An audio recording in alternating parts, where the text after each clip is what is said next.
medieval philosophy, and we will be covering the medieval period from approximately St. Augustine to Thomas Aquinas. This is a brief historical overview of the medieval period that we will be covering. We'll be going from about 200 AD to 1500 AD.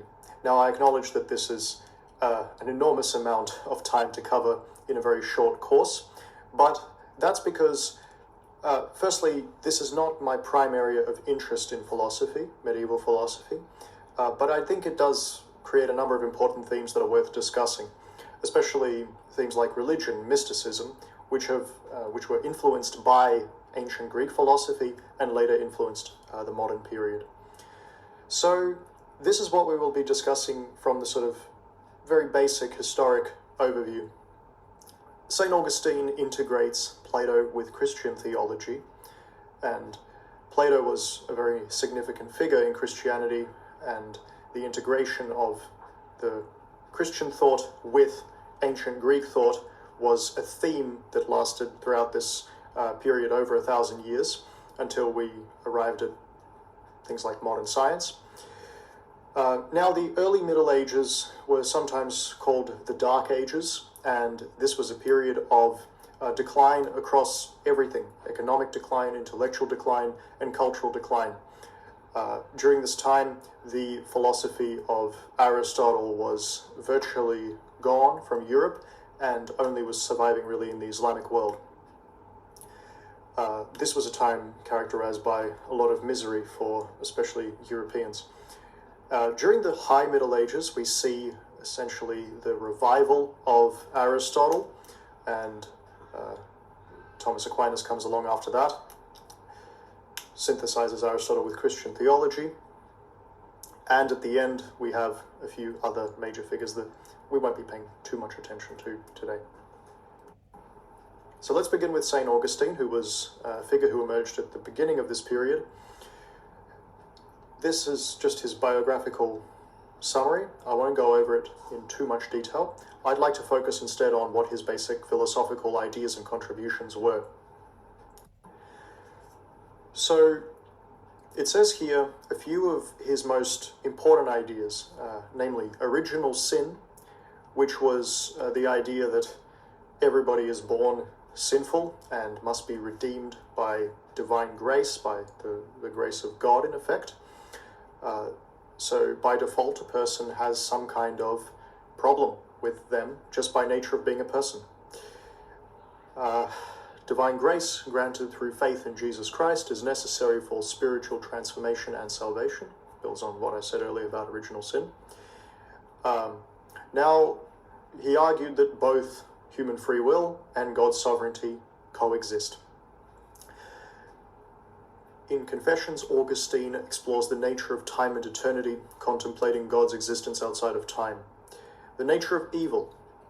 Augustine adopted a Neoplatonic view of evil as the absence of good, rather than as a created substance, aligning with Christian teachings that God did not create evil. I'm reading this for those who may be listening to this more as a podcast without looking at the video. And his final idea, just on this slide, is divine illumination. He adapted Plato's idea of the form of the good to develop the concept of divine illumination, suggesting that true knowledge of God and spiritual truths is granted through God's illumination. Now, after this, I'd like to focus on three most important arguments that have been cited throughout the medieval period to establish the existence of God. They're called the ontological argument, the teleological argument, and the cosmological argument. Let's get into the ontological argument for the existence of God. So, in 10 dot points, it would be summarized as it's summarized here. The ontological argument for the existence of God is a purely logical and a priori argument.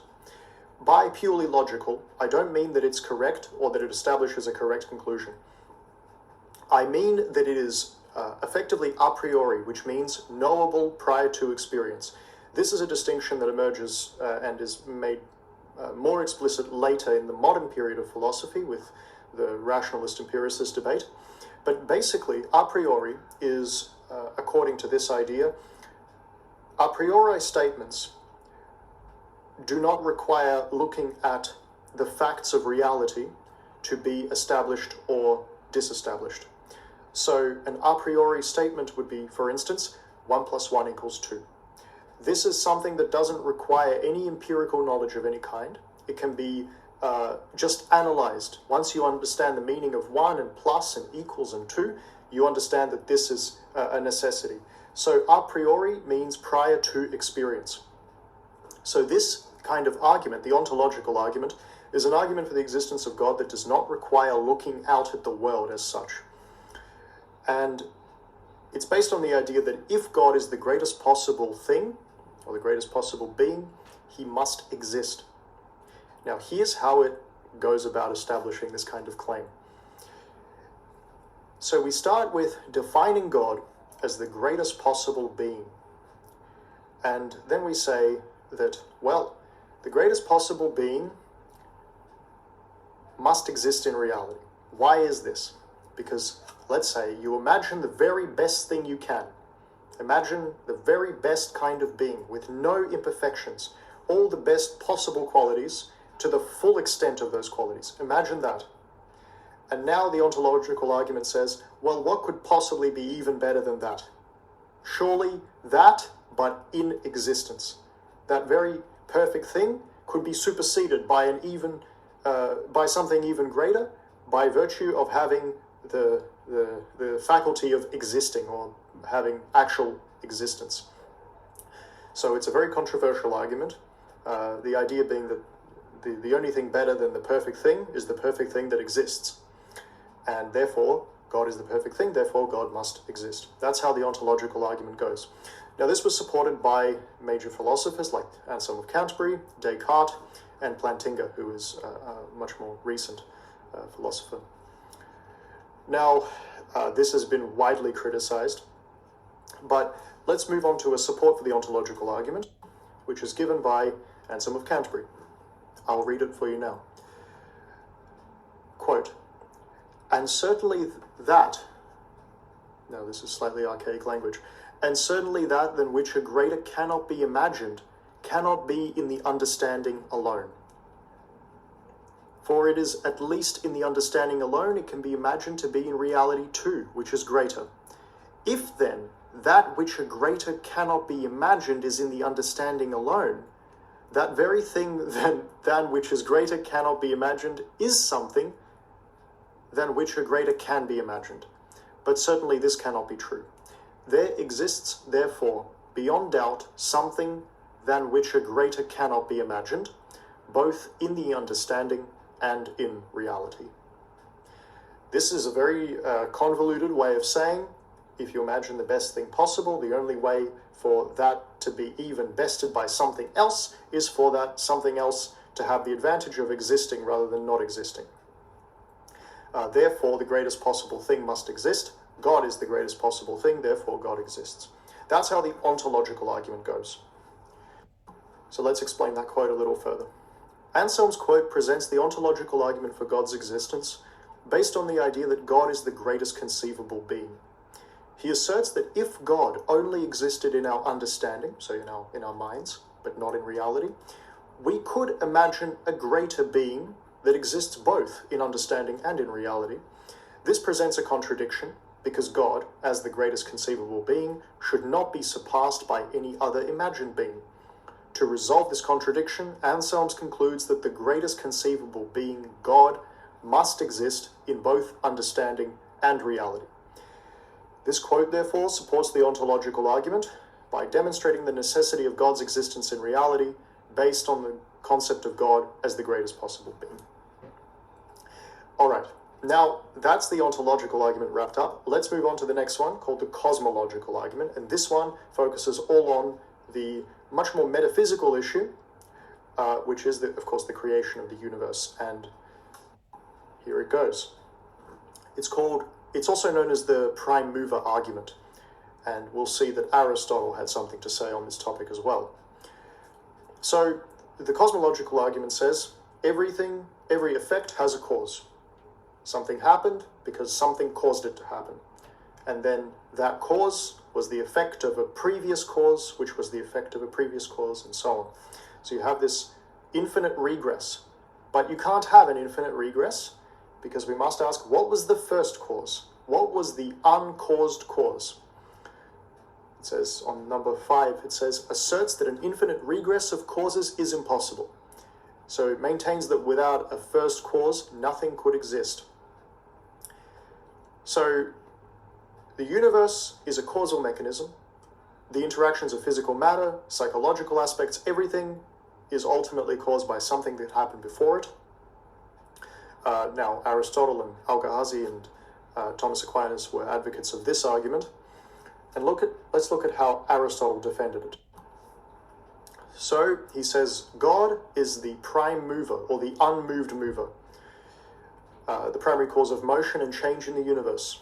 So he is necessary, because without him, there would be no first thing setting the motion of everything else, and there would be no change at all. So there would in effect be no time, no dimension of time, because for there to be a dimension of time, something must be moving and something else must be, in comparison to that thing, standing still. If everything froze, there was no causation at all, there would be no dimension of time, because time is a dimension measuring motion, according to Aristotle. So the prime mover does not directly interact with the world, but it is the ultimate source of causation. Aristotle believed that the prime mover had to be a perfect, intelligent being engaged in eternal contemplation of its own perfection. All things in the universe strive for this perfection. All right. So if you're the most perfect being, there would be nothing better for you to do than to consider how perfect you are. Okay. So how is this cosmological argument supported? So here's a quote from Al-Ghazi. Every being which begins has a cause for its beginning. Now the world is a being which begins, therefore it possesses a cause for its beginning. Very simple deductive argument there. The entire existing world, this is from Maimonides, the entire existing world, both the parts that are in motion and those that are at rest, had been brought into existence out of absolute non-existence. So of course, if you accept the prime mover case, that does not say anything about God's nature. It would just mean you have to accept that there was something above and beyond reality that set the causal mechanisms in reality into motion at some point in the past. And this was in effect the first event of the physical world. And everything else is just a downstream effect of that. And therefore, before all that, there was nothing in existence, at least not in physical existence as we understand it. All right, now the final major argument for the existence of God is called the teleological argument. So it's called, it in effect goes like this. The world is so perfect and ordered, it must have been designed. This level of order that we can understand immediately cannot be an accident. Now, when I say perfect, it doesn't necessarily refer to moral perfection. It can just refer to a sort of aesthetic or epistemic perfection. So a sort of systematization to everything. All right, so it's called the argument from design or purpose as well. It observes order, purpose, and complexity in the natural world. Infers that a designer or creator must exist to account for these features. Therefore, that designer would be God. So it likens the universe to a mechanism, in this case a watch, requiring a maker of that watch. So it says this level of order could not have just arisen by chance. Now, this is not a deductive argument, it's more an inductive argument. It says it's sort of an inference drawn based on the complexity of things here, like biological life, and encourages us to consider the overall goals and intentions behind the universe. This is also supported by Thomas Aquinas. So Thomas Aquinas rejects the ontological argument, but he supports the cosmological and teleological argument. So how does Thomas Aquinas defend this final argument? Quote, this is from Summa Theologica, from Thomas Aquinas. Quote, we see that things which lack intelligence, such as natural bodies, act for an end, and this is evident from their acting always, or nearly always, in the same way, so as to obtain the best result. Hence it is plain that not fortuitously, but designedly do they achieve their end.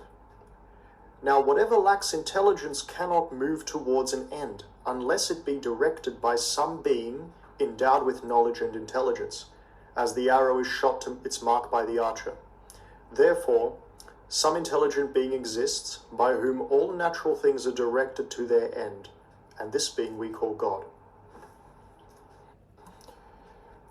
Now, a word on Thomas Aquinas.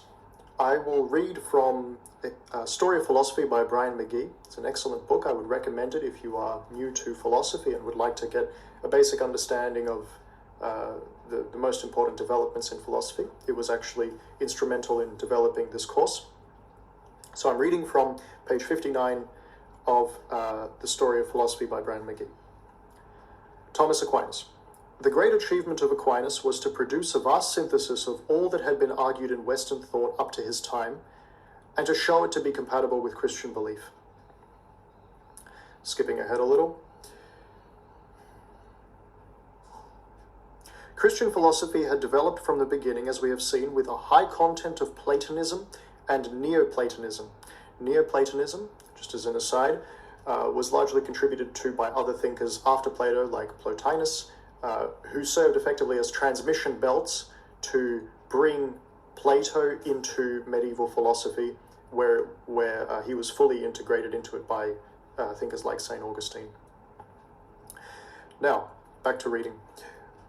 Thomism, which is the philosophy of Thomas Aquinas, consists for the most part of a highly successful marriage between the already extensively Platonized Christianity and the philosophy of Aristotle. Throughout his large-scale enterprise, Aquinas is scrupulous about maintaining the distinction between philosophy and religion, or between reason and faith. For example, he says that as far as rational thought is concerned, the questions whether the world had a beginning and will have an end are indecidable. In either case, the truth could lie either way. But, he says, as a Christian he believes, though it cannot be rationally demonstrated, that the world had a beginning, having been created by God, and will one day have an end. Basing himself on Aristotle, Aquinas argues that all our rational knowledge in this world is acquired through sensory experience, on which our minds then reflect. There is nothing in the intellect which was not first in the senses. This is a very important point. When a child is born, its mind is like a clean slate on which nothing has yet been written. Aquinas uses the Latin term tabula rasa, which was often attributed to the much later philosopher John Locke. From these beginnings, Aquinas develops a theory of knowledge which is so uncompromisingly empiricist that a modern reader might suppose it to sit uncomfortably with religious belief. But of course Aquinas holds that the world of which we thus gain our knowledge is through and through God's creation, and therefore it is impossible for the knowledge thus gained to conflict with religious revelation. End quote. Now, McGee goes on to write about essence and existence. So Thomas Aquinas distinguished something having essence from something having existence. Essence is all the characteristics and properties that a particular thing has. For instance, you could ask, the example given here is, do unicorns exist? Now, existence is not a property possessed by unicorns, so they don't exist. However, if you asked to describe a unicorn, you would say it's a rather elegant horse, usually white, with long or straight hair, and a spiral horn sticking up out of its head. So that is the reason he rejects the ontological argument. He says, just because I can imagine the best possible being, and just because I can imagine that the best possible being has existence, doesn't somehow make that being exist. So he says, the essence of the perfect being would be to exist, but that doesn't actually mean that he does in fact exist. So for that reason he rejects the ontological argument. And I think Thomas Aquinas was intellectually very honest, even though of course he was a devout Christian. He was very careful to divide reason from faith. So it says here, Anselm's definition gives us God's essence, but no characterization of essence, however exhaustive, guarantees existence. No characterization of essence, however exhaustive, guarantees existence. Excellent. Okay. So let's discuss the views of Aquinas in a little bit more detail. Aquinas developed a theory of natural law, emphasizing the role of reason in discerning moral principles inherent in human nature. He also contributed to just war theory, the nature of the soul. Aquinas believed that the human soul is both immaterial and immortal, with unique intellectual and rational capacities. And Aquinas is most famous for integrating Aristotle with Christianity, or perhaps attempting to do so, in the same way that Augustine blended and combined Plato with Christianity, which of course influenced much later thought. So let's discuss the significance of Aquinas' resuscitation of Aristotle toward the end of the medieval period. Aquinas accessed Aristotle's work through translations of Greek to Arabic and then into Latin. He synthesized Aristotle's philosophy with Christian theology in works like Summa Theologica. Aquinas promoted the study of natural philosophy, emphasizing empirical observation and rational inquiry.